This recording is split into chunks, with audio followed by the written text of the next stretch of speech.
सम्मानित साथियों, मैं तेजवीर सैन ओबीसी रोहतक हरियाणा। साथियों, वीडियो के माध्यम से मैं देश और प्रदेश के अति पिछड़े भाइयों से अपील भी करता हूं और आप लोगों को सावधान भी करता हूं। मैं इस वीडियो के माध्यम से इसलिए आपके बीच में आया हूं कि अगर इस समय अति पिछड़े वर्ग के लोग देश में जातीय जनगणना और सर्वे नहीं करा पाए,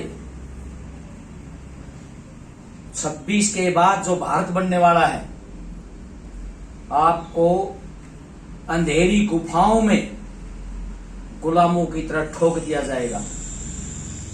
ये बातें इसलिए कह रहा हूं मैं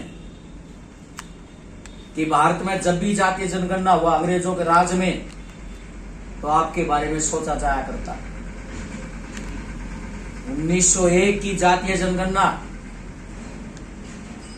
जो साहूजी महाराज को तो 1902 में जिसने पढ़ा, और महाराष्ट्र के शिवा मराठा के पार्क में इस देश के गरीबों, दलितों, पिछड़ों, मजदूरों को इकट्ठा करके उन्होंने 1901 की जातीय जनगणना को आधार मान करके अपनी रियासत में कोटा दिया था।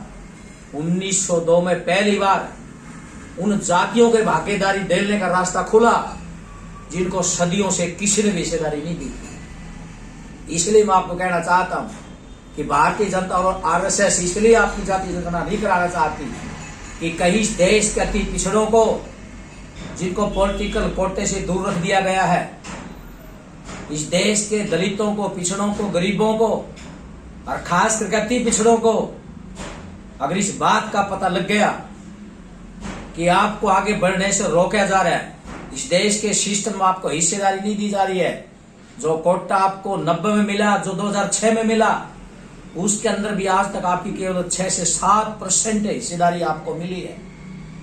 ये इसलिए जातीय जनगणना नहीं हो रहा। अब इस देश के बड़ी बड़ी यूनिवर्सिटीज के अंदर, इस देश के केंद्रीय महाविद्यालयों के अंदर आपकी 4% भी हिस्सेदारी प्रोफेसर में नहीं है।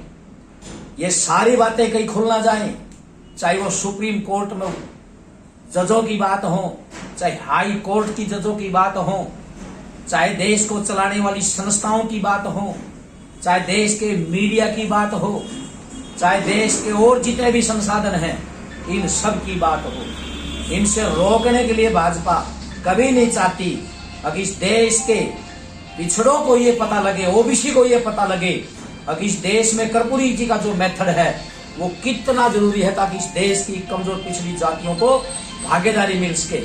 इसलिए मैं आपसे इतना आह्वान करना चाहता हूँ, अकाइए राहुल गांधी जी और दीपेंद्र जी के साथ खड़े होकर के इस लड़ाई को मजबूती से लड़े और आने वाली पीढ़ी के लिए रास्ता खोल सके। हरियाणा में भी भाजपा ने आज महम से एक ऐसा दरवाजा खोल दिया है जो आने वाले समय में तुम्हारे लिए बहुत बड़ा खतरनाक सिद्ध होने वाला है। जो बात आपको मैं पहले कहता था कि आपके गुस्से की वोट का इस्तेमाल भाजपा करेगी और देश की शक्ति, प्रदेश की शक्ति कहीं और जाने वाली है। इसलिए बहुत बड़ी आपने गलती कर दी है। हमें केवल माननीय दीपेंद्र भाई जी का साथ ही आगे बढ़ा सकता था, लेकिन आज मैं फिर कहता हूं, इस समय में फिर बड़ी ताकत से लड़ना होगा और जातीय जनगणना और सर्वे और अपनी भागीदारी पॉलिटिकल कोटे के लिए बढ़े। यही बात कहने के लिए हम आपके बीच में आया हूं कि आगे आइए, लड़ाई को लड़े। धन्यवाद। जय भीम, जय भारत, जय कर्पूरी, जय भारत, जय राहुल, जय कांग्रेस, जय दीपेंद्र, जय हरियाणा।